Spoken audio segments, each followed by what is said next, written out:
Video کو like کریں، ہمارے چینل کو سبسکرائب کریں اور بیل آئیکن ضرور پریس کریں کہ بعض اوقات نظر سامنے کوئی آئے تو اس وقت لگتی ہے اور بعض اوقات تصویروں وغیرہ پر بھی لگتی ہے.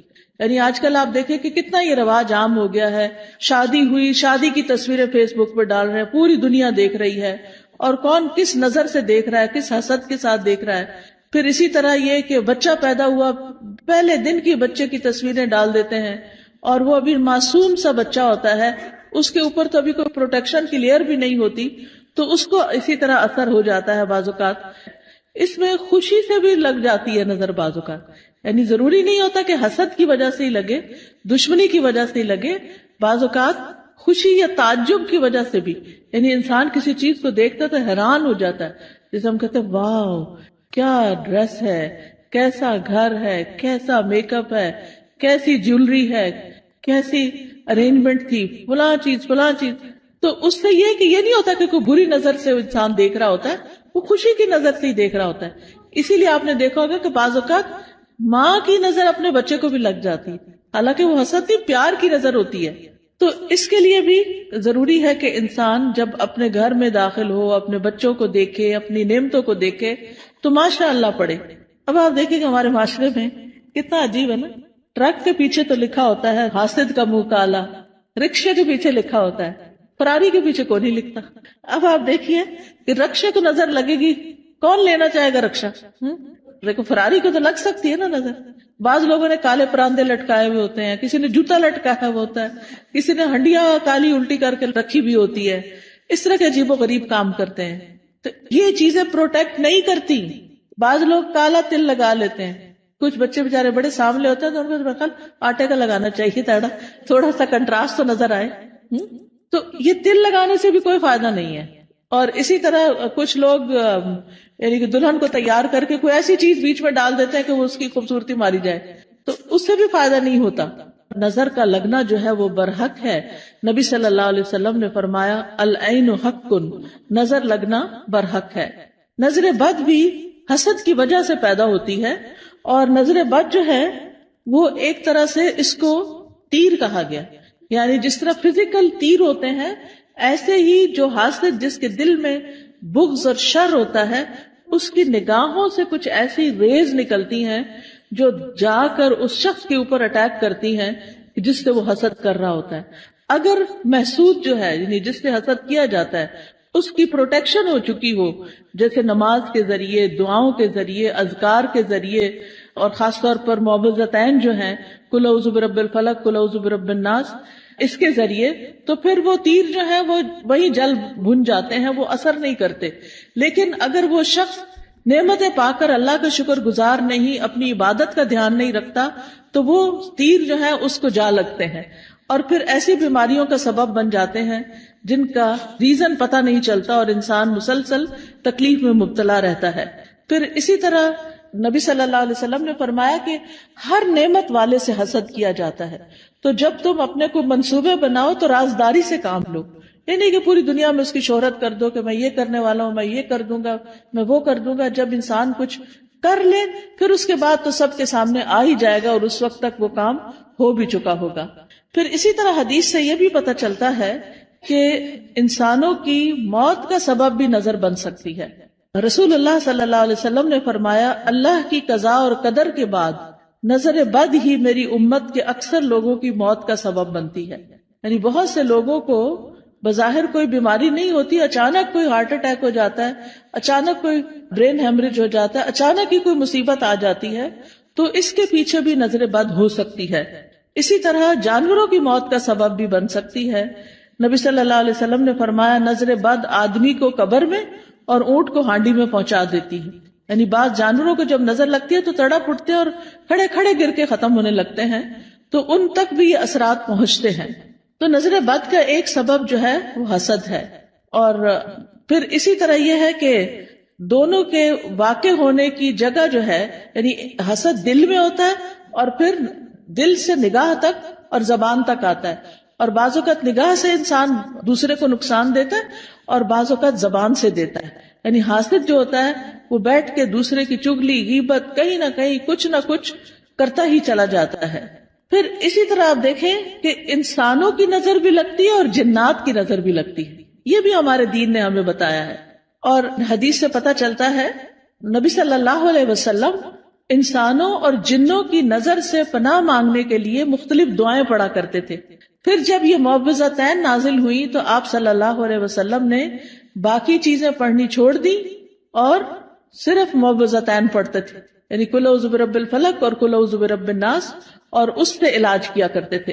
اور پھر یہ ہے کہ جن جو نظر لگاتے ہیں وہ انسانوں کی نظر سے بھی سخت ہوتی ہے، اور انسان تو ہمیں نظر بھی آ جاتے ہیں جب ہمیں پتہ چلتا ہے کہ فلاں شخص جو ہے وہ ہم سے حسد کرتا ہے یا ہمارے بارے میں اس طرح سمجھتا ہے، تو ہم اس سے بچنے کی بھی کوشش کرتے ہیں جتنے حد تک بچ سکیں. لیکن جن تو ہمیں نظر بھی نہیں آتے، ان سے کیسے بچ سکتے ہیں؟ ان سے صرف یہ ہے کہ ان دعاؤں کو صبح و شام پڑھا جائے، اذکار کو، تو اس سے انسان محفوظ رہ سکتا ہے. قرآن مجید میں آتا ہے سورۃ الکہف میں وَلَوْلَا إِذْ دَخَلْتَ جَنَّتَكَ قُلْتَ مَا شَاءَ اللَّهُ لَا قُوَّةَ إِلَّا بِاللَّهِ، اور جب تم اپنے باغ میں داخل ہوئے تو تم نے یہ کیوں نہ کہا کہ جو اللہ نے چاہا، یعنی یہ اللہ کے کرنے سے ہی سب ہوا ہے. کیونکہ حقیقت یہ ہے کہ جو بھی نعمت ہمارے پاس ہے یہ ساری کی ساری اللہ پاک کی طرف سے ہے. قرآن مجید میں آتا ہے وَمَا بِكُم مِّن نِّعْمَةٍ فَمِنَ اللَّهِ، تمہارے پاس جو بھی کوئی نعمت ہے وہ اللہ کی طرف سے ہے. ابن حجر کہتے ہیں نظر کبھی خوشی اور تعجب کی صورت میں بھی لگ جاتی ہے، اگرچہ وہ کسی محبت کرنے والے کی طرف سے ہو، اور کبھی وہ کسی نیک آدمی کی طرف سے بھی ہو سکتی، یعنی نیک آدمی کسی کی نیکی پر خوش ہو رہا ہے تو اس سے بھی ہو جاتا ہے. تو جب کسی کی کوئی چیز دیکھیں تو فوراً برکت کی دعا دیں کہ اللہ ان کو برکت دے. اچھا کھانا دیکھیں، اچھا ڈریس دیکھیں، اپنے بچے کو کوئی نیکی کا، خیرات کا، صدقات کا کوئی اچھا کام کرتے ہوئے دیکھیں.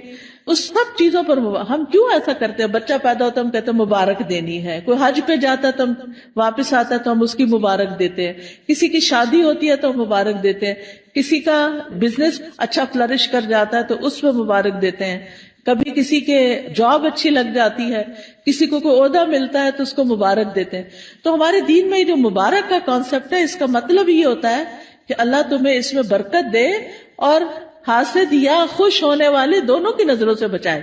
یعنی کہ جو بری نظر سے دیکھ رہا ہے اس سے بھی بچو، اور جو اچھے خوش ہو کے اپنے ہی بہن بھائی یا اپنے ہی والدین ان کی بھی نظر سے بچ سکو.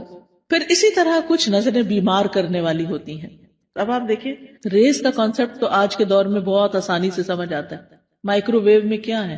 ویوز ہی تو ہیں، ریزز تو ہیں، وہی تو اس کھانے کو گلا کے پکا کے جلا بھی دیتی ہیں. کوئی آگ تو نہیں لگی ہوتی مائکرو ویو کے اندر، کیا چیز جلاتی ہے؟ ریز ہوتی ہیں. اسی طرح آپ دیکھیں ہمارے یہ ٹیلی فون وغیرہ ہیں، ان کے اندر سے بھی ریز نکلتی ہیں. تو اگر نان لیونگ تھنگس کے اندر سے ریز نکل رہی ہیں تو لیونگ تھنگس کے اندر سے بھی ریزز نکلتی ہیں. انسانوں کی آنکھوں سے بھی ریزز نکلتی ہیں، ان کے بھی اثرات ہوتے ہیں، اور وہ بعض اوقات دوسرے کی روح کو بیمار کر دیتے ہیں. حضرت ام سلمہ کے پاس ایک لڑکی تھی جو پیلی زرد پڑی ہوئی تھی، تو نبی صلی اللہ علیہ وسلم نے فرمایا کہ اس کو نظر لگی ہے.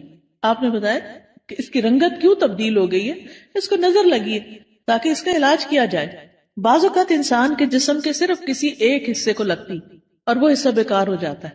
پھر اسی طرح بعض نظریں جو ہیں وہ آگ والی ہوتی ہیں، ان کو ناری نظریں کہتے ہیں. پھر اسی طرح یہ یاد رکھیے ایک بات کہ جو ہوتا ہے اللہ کے اذن سے ہوتا ہے، یعنی اس بندے کے اندر کوئی طاقت نہیں. اور اگر کوئی بندہ کہے کہ میں فلاں کو نظر لگانے لگاؤں تو نہیں لگا سکتا. اچانک لگ جائے اور بات ہے، خود سے کوئی نہیں لگا سکتا، کیونکہ اس میں بھی جو ہوتا ہے اللہ کے اذن سے ہوتا ہے.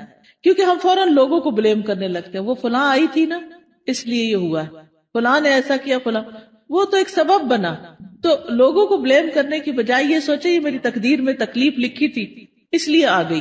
تیسرا بڑا سبب اذکار اور تلاوت قرآن اور نمازوں کی پابندی نہ کرنا، اس سے نظر لگتی ہے، اس سے یہ شیطانی اثرات حملہ آور ہوتے ہیں. کیونکہ ذکر جو ہے اللہ کا یہ ایسے ہی ہے جیسے قلعہ ہوتا ہے. جب انسان ذکر کرتا ہے تو وہ قلعے کے اندر چلا جاتا ہے، اور پھر قلعے کے باہر جو بھی دشمن ہوتا ہے وہ اس کے اوپر قابو نہیں پا سکتا.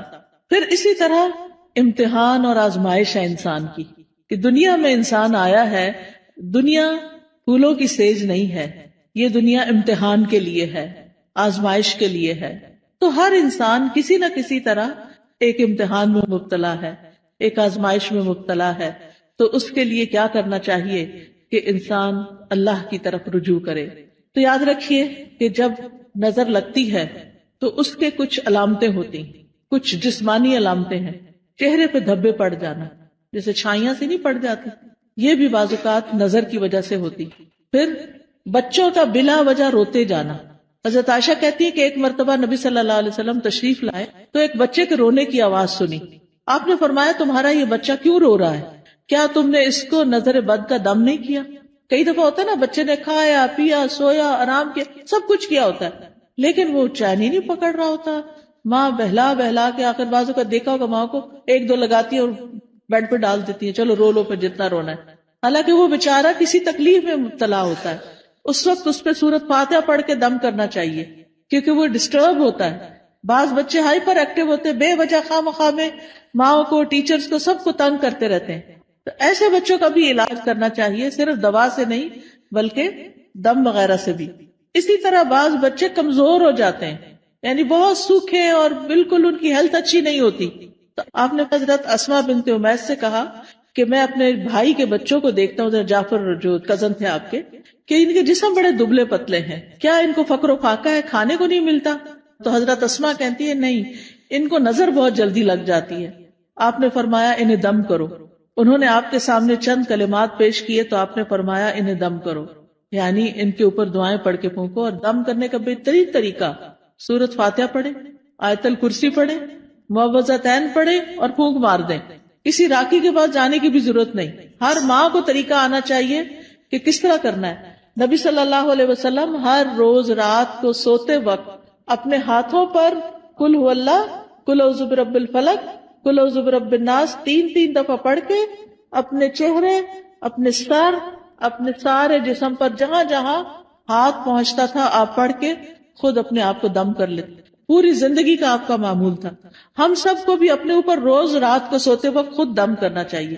پھر اسی طرح بعض اوقات نظر لگنے کی وجہ سے انسان اچانک گر بھی جاتا ہے، یعنی آپ نے دیکھا ہوگا کہ بعض اوقات اچانک لوگ سلپ ہو جاتے ہیں، اٹک جاتے ہیں، گر جاتے ہیں، اونچائی سے گر جاتے ہیں۔ رسول اللہ صلی اللہ علیہ وسلم نے فرمایا بے شک نظر بد آدمی کو اللہ کے حکم سے دیوانہ کر دیتی ہے، حتیٰ کہ بعض اوقات وہ اونچی جگہ چڑھتا ہے اور وہاں سے گر پڑتا ہے۔ یہ اب اللہ کے رسول صلی اللہ علیہ وسلم نے ہمیں بتایا جن کی باتیں جھوٹی نہیں ہوتی۔ اور ایک اور جگہ پر مسند احمد کی روایت میں فرمایا نظر لگ جانا برحق ہے اور یہ اوپر چڑھنے والے کو پھسلا دیتی ہے۔ اوپر چڑھنے سے مراد ایک تو بلندی پہ ویسے چڑھنا ہو سکتا ہے، اور ایک دنیا کے اعتبار سے اوپر اوپر اوپر یعنی ترقی ہوتے چلے جانا۔ تو آپ صلی اللہ علیہ وسلم نے اس کا حل کیا بتایا کہ برکت کی دعا دو، یعنی جس کو ترقی مل رہی ہے اور کوئی بڑا نام مل رہا ہے تو اس کے لیے بارک اللہ فیکا، بارک اللہ لکا، بارک اللہ علیکا، اللہ برکتیں دے۔ پھر اسی طرح کچھ اور علامتیں بھی ہوتی ہیں، بعض اوقات سر درد شروع ہو جاتا ہے، بعض اوقات جسم کے کسی ایک حصے میں شدید درد اٹھ جاتا ہے، قرآن سنتے وقت جمائیاں بہت آتی ہیں، یعنی پڑھا ہی نہیں جاتا۔ آپ نے دیکھا ہوگا کہ بعض اوقات آپ قرآن پڑھ رہے ہوتے ہیں اور آپ سوئے چلے جاتے ہیں اور سوئے چلے جاتے ہیں، اور آپ پھر اٹھتے ہیں، اٹھاتے اپنا، پھر سو جاتے، پھر اٹھاتے، پھر یہ بھی نظر کی وجہ سے ہوتا ہے۔ پھر اسی طرح وزن اچانک کم ہونے لگتا ہے، بعض اوقات ذہنی پراگندگی بڑھتی، کوئی بات سمجھ نہیں آتی، بچہ پڑھائی پہ فوکس نہیں کر پاتا، کبھی کھانے کی خواہش ختم ہو جاتی ہے، کھانے کو دل نہیں چاہتا، بھوک نہیں لگتی، کبھی ذہن میں چیز حفظ نہیں ہوتی، حافظہ خراب ہو جاتا ہے، کبھی پسینہ بہت زیادہ آنے لگتا ہے اور اس کی اسمیل بھی بہت عجیب ہو جاتی ہے۔ پھر اسی طرح نیند کم آتی ہے، زیادہ تر لیٹ کے بھی ایسے لگتا ہے جیسے جاگ رہے ہو، اور رونے کا دل بہت چاہتا ہے۔ پھر کبھی کبھی انسان لوگوں میں نہیں بیٹھنا چاہتا، مجلسوں کو اوائڈ کرنے لگتا ہے کہ میں نہیں ملتا کسی سے، نہ کسی شادی میں جانا، نہ کسی سے ملنا، کوئی آئے تو گھبراہٹ شروع ہو جانا، مہمانوں کا نام سنتے ہی پریشانی لاحق ہو جانا، تو یہ بھی چیز اس میں آتی ہے، حالانکہ اس سے پہلے کبھی ایسا نہیں ہوا تھا۔ پھر اسی طرح مال میں برکت نہ ہونا، پھر لوگوں کے بارے میں شک میں پڑ جانا، یہ مجھے گھورتے ہیں، ان کے آنے سے فلاں چیز ہو گئی ہے، یعنی لوگوں کے اوپر شک کرنا شروع کر دینا، یہ بھی ایک نفسیاتی وسوسہ اور خلل پیدا ہو جاتا ہے۔ اب سوال یہ پیدا ہوتا ہے کہ کیا نظر سے بچنا ممکن ہے؟ جی ہاں، نظر سے بچنا ممکن ہے۔ اس کے لیے سب سے پہلے اللہ پہ بھروسہ کرے، اللہ پہ بھروسہ کرے اور اس میں آپ یہ سمجھیں کہ کوئی مجھے نقصان نہیں دے سکتا جب تک اللہ نہ چاہے. پورے کانفیڈنٹ ہو جائیں, شک اور وہم کا شکار نہ ہو. شک پڑھنے بھی لگے تو کہیں حسبی اللہ و نعم الوکیل, دل بڑا رکھے. دوسری بات یہ کہ اللہ کی پناہ لیں, یا اللہ تو مجھے پروٹیکٹ کر, مجھے اپنی حفاظت میں لے لے, مجھے اس شر سے بچا لے. رسول اللہ صلی اللہ علیہ وسلم نے فرمایا, اللہ تعالیٰ فرماتا ہے میرا محبوب بندہ اگر مجھ سے مانگتا ہے تو میں اسے دیتا ہوں, اور اگر وہ کسی شیطان یا دشمن سے پناہ مانگتا ہے تو میں اس کو محفوظ رکھتا ہوں. تو اللہ تعالیٰ اپنی حفاظت دیتا ہے, تو اس لیے حفاظت کی دعائیں پڑھتے رہیں. تیسری چیز, نعمتوں کو چھپا کے رکھیں, اور خاص طور پر نئی نئی چیزوں کو فیس بک پہ مت پوسٹ کریں صرف لائکس لینے کے لیے. اب آپ دیکھیں کتنی لائکس ہوگی, پھر تھوڑی تھوڑی دیر بعد اسٹیٹس چیک کرنا, اب کیا ہو رہا ہے, اب کتنے کمنٹ آئے, کیا ہو رہا ہے. ان چیزوں سے حاصل کچھ نہیں, کوئی فائدہ نہیں. دیکھیں اپنی زندگی جئیں, لوگوں کے لیے نہ جئیں, دکھاوے والی زندگی نہ جئیں. اس لیے کہ دیکھنے والے سارے خوش کوئی نہیں ہوتے, زیادہ تو اس میں سے جلتے ہیں, اور کوئی اگر خوش ہوتا بھی ہے تو وہ ہمیں تو نہیں پتا چلتا نا کہ کیا ہوا, ہمیں وہ کیا فائدہ دیتا ہے. تو اس لیے دکھاوا کرنے سے بچنا چاہیے. پھر اسی طرح اگر کسی شخص کے بارے میں آپ کو یہ پتا ہو کہ اس کی نظر لگتی ہے, یعنی تجربے مشاہدے سے بار بار, تو انسان پھر حاسد سے بچ کے رہے, اور کوئی بھی اچھی چیز دیکھ کر برکت کی دعا دے, اپنے آپ کو ہی دے. اور پھر جب لوگوں کے بیچ میں جانے لگے تو معوذتین آیت الکرسی پڑھ کے نکلے. مال میں سے کچھ اچھا لگے تو ماشاء اللہ لا قوت الا باللہ. پھر اگر مال کے علاوہ کچھ اور اچھا لگے تو بارک اللہ فیک. دنیا کی کوئی چیز اچھی لگ رہی ہے اور دل میں آ رہا ہے کہ اس کو کیوں مل گئی, تو سوچیں یہ تھوڑے دن کے لیے, تو انسان کے اپنے دل سے وہ جلن ختم ہو جائے گی. پھر اگر کوئی شخص بیمار ہو, مصیبت میں ہو, تو اس وقت دعا پڑھنی چاہیے, الحمدللہ الذی عافانی مما ابتلاک بہ وفضلنی علی کثیر ممن خلق تفضیلا. پھر اسی طرح شرکیہ کاموں سے بچنا چاہیے, یعنی کسی اونٹ کے گلے میں کوئی تانت باندھ دینا, کوئی تعویذ لٹکا دینا. آپ صلی اللہ علیہ وسلم نے ان کو کاٹنے کا حکم دیا. یہ چیزیں پروٹیکٹ نہیں کرتی, یہ شرکیہ عمل ہو جاتا ہے, اس سے بچنا چاہیے. کثرت سے اللہ کا ذکر کرنا چاہیے, کیونکہ ذکر جو ہے وہ ایک قلعے کی طرح ہے. پھر قرآن سے علاج کرنا چاہیے, کیونکہ قرآن شفا ہے. قل هو للذین آمنوا ھدی وشفاء, کہہ دیجئے وہ ایمان والوں کے لیے ہدایت اور شفا ہے. وَنُنَزِّلُ مِنَ الْقُرْآنِ مَا هُوَ شِفَاء, اور ہم قرآن میں وہ چیز اتارتے ہیں جو شفا ہے. تو قرآن کی تلاوت, قرآن کو سمجھ کے پڑھنا, قرآن کی کچھ آیات کو پڑھنا جیسے آیت الکرسی وغیرہ ہے. سورۃ الفاتحہ سے علاج, اور سورۃ الفاتحہ میں خاص طور پر ایاک نعبد و ایاک نستعین پڑھے کہ اللہ صرف تیری ہم عبادت کرتے ہیں, صرف تجھ سے ہم مدد چاہتے ہیں, تو ہماری مدد کر. تو یہ توحید کا خلاصہ ہے, اور اس سے انسان کی اللہ تعالیٰ مدد فرماتے ہیں. یعنی سب سے بہترین وسیلہ توحید کا دے. اگر مرض زیادہ ہو جائے تو سورۃ البقرہ پڑھیں, آیت الکرسی پڑھیں, سورۃ فاتحہ پڑھیں. لیکن یہ جو ہم کالی مرچیں جلا کے اور ان کی دھونی دے کے اور اس طرح کے کام کرتے ہیں, یہ سنت میں کچھ ثابت نہیں ہے. پھر اسی طرح کوئی چیز گرے لگا کے باندھنی اور پہننی نہیں چاہیے, یہ بھی شرک میں شامل ہو جاتا ہے. یہ سحر کی ایک قسم ہوتی ہے. پھر اسی طرح سکینت والی آیات اور شفا والی آیات یہ سننی بھی چاہیے, اور پھر دعاؤں کے ذریعے اور دم کے ذریعے علاج کرنا چاہیے, لیکن شرکیہ دم سے بچیں. حضرت جبریل علیہ السلام جس دعا کے ساتھ نبی صلی اللہ علیہ وسلم کو دم کرتے تھے وہ دعا پڑھے, اور وہ کیا ہے؟ بسم اللہ ارقیک من کل شیء یؤذیک من شر کل نفس او عین حاسد اللہ یشفیک بسم اللہ ارقیک. یہ انشاءاللہ یہ کتابیں آپ کو دیکھیں گے تو ان میں یہ دعائیں لکھی ہوئی ہیں, وہ آپ کو اگر زبانی یاد نہیں تو دیکھ کے بھی پڑھ سکتے ہیں. پھر اسی طرح ہر ناگہانی آفت سے بچنے کی دعا ہے, اللہم انی اعوذ بک من زوال نعمتک وتحول عافیتک وفجاءۃ نقمتک وجمیع سخطک. اے اللہ میں تیری پناہ چاہتا ہوں اس بات سے کہ تیری کوئی نعمت چھن جائے, یا تیری دی ہوئی عافیت پلٹ جائے, یا کوئی ناگہانی عذاب آ جائے, اور تیرے تمام غصے اور ناراضگیوں سے میں تیری پناہ چاہتا ہوں. پھر بری تقدیر سے, دشمن کے خوش ہونے سے یا اللہ تو بچانا کہ ہمارے دشمن ہم پہ خوش نہ ہوں. پھر اسی طرح نظر لگنے کا ایک اور علاج غسل کرنا بھی ہے بیری کے پتوں سے.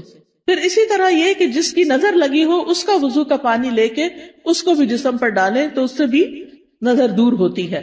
پھر اسی طرح یہ ہے کہ اگر وہ پانی نہ دے وضو کا تو اس کا جھوٹا پانی جو ہے وہ بھی پی کر انسان کو فائدہ ہوتا ہے. پھر اسی طرح یہ ہے کہ قدرتی چیزوں سے بھی علاج کرنا چاہیے. زمزم کا پانی دم کر کے رکھ لیں اور اس کو پئیں. زمزم کے پانی سے نہا بھی سکتے, کوئی بےدبی نہیں ہے. کئی لوگ اس کو ایسے ہی سمجھتے کہ بےدبی, ایسا کچھ بھی نہیں ہے. زیتون کا تیل پینا جو ہے یہ بھی بڑا فائدہ مند ہے. جو کولڈ پریس ہوتا ہے نا زیتون کا آئل, ایک تو ہوتا ہے نا یہ جو لبوں وغیرہ میں ملتا ہے, نہیں, کولڈ پریس دبئی وغیرہ سے اچھا مل جاتا ہے, یہاں بھی شاید ہوں گی دکانیں جن پہ. ایک ہوتا ہے ایکسٹرا ورجن, نہیں, کولڈ پریس, جسے کچی گھاڑی کا نہیں کہتے ہمارے ہاں, جیسے یہ توریا اور یہ جو سرسوں, اس کا جو کچی گھاڑی کا تیل ہوتا ہے وہ خالص ہوتا ہے, اور جو مشینی قسم کا ہوتا ہے وہ اور ہوتا ہے. تو اسی طرح کچی گھاڑی کا زیتون کا تیل جو ہوتا ہے وہ زیادہ مؤثر ہوتا ہے.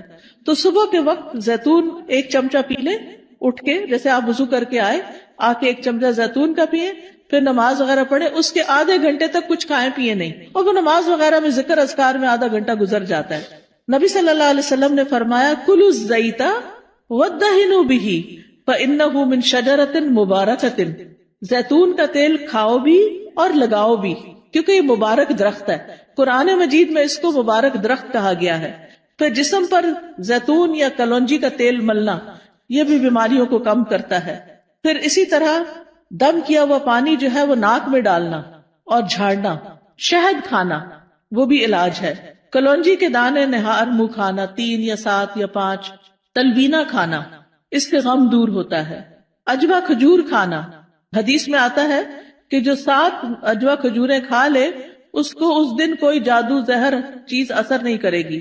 پھر اسی طرح سنا مکی, سنود جو ہے, فرمایا یہ موت کے علاوہ ہر بیماری کا علاج ہے. سنا مکی جو ہوتا ہے وہ اگر اس کے پتے وغیرہ ہوتے ہیں, اگر کاوے کی طرح اگر آپ بنا کے اس کو پیئیں تو پیٹ کو بھی صاف کرتی ہے. پھر شہد, زیتون کا تیل, کلونجی کو ملا کے استعمال کریں, تینوں کو ہم وزن ملا لیں, اور یہ سارے زہر ٹاکسنز جو ہے نا جسم سے نکال دیتی ہیں. یعنی جتنا شہد ڈالیں اتنا زیتون اتنا کلونجی کا آئل, تو ان کو ملا کر, یعنی کہتے ہیں کہ جو اگر کسی کو نظر بد ہو یا جن ہو تو یہ جسم کو پاک کر دیتی ہے یہ چیز. حجامہ کرانا, حجامہ جو ہے وہ بھی ایک بہترین علاج ہے نظر بد کا. تو یہ تمام چیزیں جو ہیں جب انسان کرتا ہے تو اللہ تعالیٰ شفا دیتا ہے. علاج کی نیت سے صدقہ کرنا, ایک صدقہ ہوتا ہے ویسے انسان روزانہ کچھ نہ کچھ اللہ کے راستے میں دیتا ہے, اور ایک اس لیے دیتا ہے کہ میرا علاج ہو جائے. اس کے لیے ضروری نہیں کہ کوئی بکرا دیا جائے یا کوئی اور اس طرح کی چیز, جو بھی کسی کی ضرورت ہے اگر آپ وہ پورا کر دیتے ہیں تو وہ بھی آپ کے لیے فائدہ مند ہو جاتا ہے. اسی طرح گھر سے ایسی چیزیں نکال دیں جس سے رحمت کے فرشتے نہیں آتے, جیسے کتا وغیرہ یا تصویریں لٹکانا, کیونکہ اس سے رحمت کے فرشتے گھر میں نہیں آتے. تو باہر رکھیں بے شک حفاظت کے لیے, لیکن کمروں کے اندر نہیں رکھیں کتے وغیرہ. تو نبی صلی اللہ علیہ وسلم کے پاس جبریل علیہ السلام نے آنا تھا تو وہ نہیں آئے. آپ پریشان ہوئے تو دیکھا کہ آپ کے یعنی کہ جس کے اوپر آپ لیٹے ہوئے اس کے نیچے کتے کا بچہ تھا. جب وہ گیا تو جبریل علیہ السلام آئے, انہوں نے کہا کہ ہم ایسے گھر میں داخل نہیں ہوتے. یعنی اپنے نمازوں کی پابندی, ذکر اذکار کی پابندی, اور یہ جو طریقے میں نے بتائے ہیں انشاءاللہ یہ اختیار کریں گے تو اللہ تعالیٰ نظر بد سے محفوظ رکھیں گے اور اس کا علاج بھی ہو جائے گا. وآخر دعوانا ان الحمد للہ رب العالمین.